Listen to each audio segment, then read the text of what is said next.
যদি আমি দেখি কোথাও এনক্রোচমেন্ট হচ্ছে, যখন হচ্ছে সঙ্গে সঙ্গে কেন আমরা অ্যাকশন নিচ্ছি না? চিফ সেক্রেটারিকে আমি অর্ডার দিচ্ছি, সেখানে যদি রাম শাম যদু মধু যেই হোক, ইভেন আমিও যদি হই, আমাকেও ছাড়বেন না। দুর্নীতি বিতর্ক যেন কিছুতেই পিছু ছাড়ছে না তৃণমূলের। ক্যান্সারে নেই আর ভয়, NCRI হবে এর জয়। আপনাদের ভরসা নেতাজি সুভাষচন্দ্র বোস ক্যান্সার হসপিটাল। মুখ্যমন্ত্রী তথা তৃণমূল নেত্রী যতই কড়া বার্তা দিন না কেন, শাসক নেতাদের বিরুদ্ধে দুর্নীতি ও বেনিয়মের অভিযোগের বিরাম নেই। উত্তর 24 পরগনার বাগদায় নদী ভরাট করে এবং সরকারি জমি দখল করে বেআইনি নির্মাণের অভিযোগ উঠেছে খোদ তৃণমূলের পঞ্চায়েত প্রধানের বিরুদ্ধে।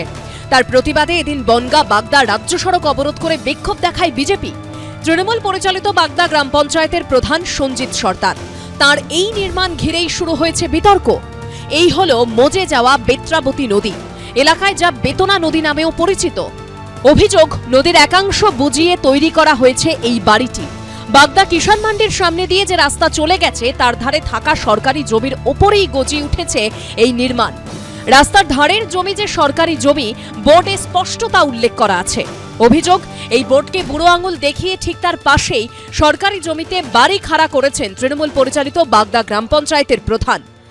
বাগদার প্রধান সঞ্জিত সর্দার তার ক্ষমতা দেখিয়ে জমি জবরদখল করে নির্মাণ কাজ চালাচ্ছে। বাগদা বাই ইলেকশনে আমরা দেখেছিলাম জেলা পরিষদের সভাধিপতি নারায়ণ গোস্বামী এসে বলেছিলেন যে মুখ্যমন্ত্রীর অর্ডার, সরকারি জমি বেদখল করা যাবে না। আমরা এখন দেখতে পাচ্ছি তৃণমূলের বড় বড় লিডাররা, প্রধান, পঞ্চায়েত প্রধান, তারা জমি দখল করে, সরকারি জমি দখল করে বড় বড় দোকানঘর তৈরি করছে। যাবতীয় অভিযোগ অস্বীকার করেছেন তৃণমূলের পঞ্চায়েত প্রধান। বিজেপি এখন কিচ্ছু নেই, একটা মিথ্যা অভিযোগ আনা হচ্ছে। কয়েকশো মানুষ বেকার ছিলে, তারা ওই মান্ডির সামনে পিডব্লিউতে পুরো দোকান পেতে তারা ব্যবসা বাণিজ্য করছে। ওরা মিথ্যা অভিযোগ করছে। এর সঙ্গে কিছু অসাধু মানুষ বিজেপির সঙ্গে যুক্ত হয়েছে, কিন্তু বিজেপির সঙ্গে যুক্ত হয়েও বাগদা অঞ্চলকে কালিমুক্ত করতে পারবে না। লোকসভা ভোটে রাজ্যের অধিকাংশ পুরো এলাকায় বিজেপির থেকে পিছিয়ে রয়েছে তৃণমূল। এই প্রেক্ষাপটে গত জুলাই মাসে বাগদা বিধানসভা উপনির্বাচনের আগে জবরদখলের বিরুদ্ধে কড়া বার্তা দেন মুখ্যমন্ত্রী মমতা বন্দ্যোপাধ্যায়। নেত্রীর ওই কড়া বার্তার পর সরকারি জমি দখলমুক্ত করতে দলকে সময় বেঁধে সতর্ক বার্তা দেন অশোকনগরের তৃণমূল বিধায়ক ও উত্তর 24 পরগনা জেলা পরিষদের সভাধিপতি নারায়ণ গোস্বামী। অনেক তৃণমূলের নেতা আছে, অনেকের নামে কমপ্লেন।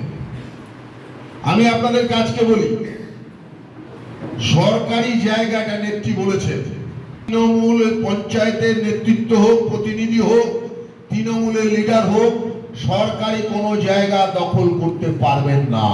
দখল যদি করে থাকেন, আগামী কালকের মধ্যে দখল মুক্ত করে দিন, নিজে দাঁড়িয়ে থেকে। আগামীকাল লাস্ট টাইম, পরশুদিন যদি আমাকে মাঠে নামতে হয়, সেটা কিন্তু আপনার জন্য অত্যন্ত বিপজ্জনক হবে। কিন্তু এত তর্জন গর্জনের পরেও ছবিটা বদলালো কি? বিজেপির তরফে বাগদা থানা ও বিডিও অফিসে অভিযোগ জানানো হয়েছে। সমীরণ পালের রিপোর্ট, এবিপি আনন্দ, উত্তর 24 পরগনা।